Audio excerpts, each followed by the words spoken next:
這是共和國最大膽的檢討。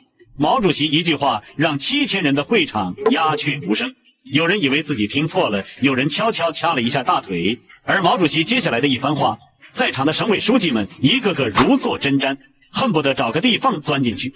而這一切還要從1962年的7000人大會說起。7000多名幹部從全國各地趕到北京開會，這是建國以來規模最大的一次會議。省委書記來了，地委書記來了，縣委書記也来了，連大廠礦和部队的負責人都来了，烏泱泱坐了一片。7000人大會的目的就是要搞清楚這3年口號喊得震天響，為什麼沒有實際成果。1958年大躍進，全國上下一片沸騰，人人喊口號，個個放衛星，仿佛共產主義明天就能實現。可3年過去，糧食沒有翻番，工廠沒有遍地開花，反倒是老百姓的飯碗越來越空。到底是天災還是人禍？而這一切到底誰該負責？會議一開始，劉少奇代表中央做報告，他沒有繞彎子，開門見山地指出這幾年的困難有自然災害的原因，但更重要的是工作中的缺點和錯誤，有些地方甚至可以說是3分天災7分人禍。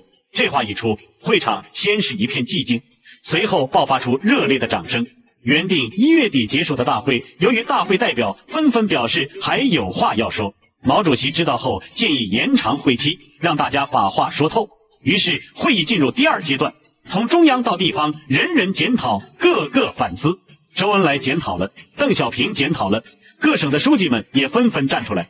這樣的場面在黨的歷史上並不多見，可所有人都在等一個人的表態。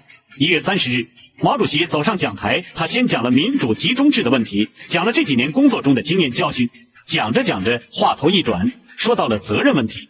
他說，凡是中央犯的錯誤，直接的歸我負責，間接的我也有份，因為我是中央主席。這句話像一顆石子投進平靜的湖面，會場裡一下子炸開了鍋。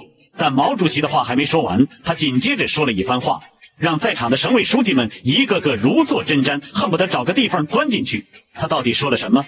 為什麼書記們會坐不住？點擊頭像進入主頁觀看下集。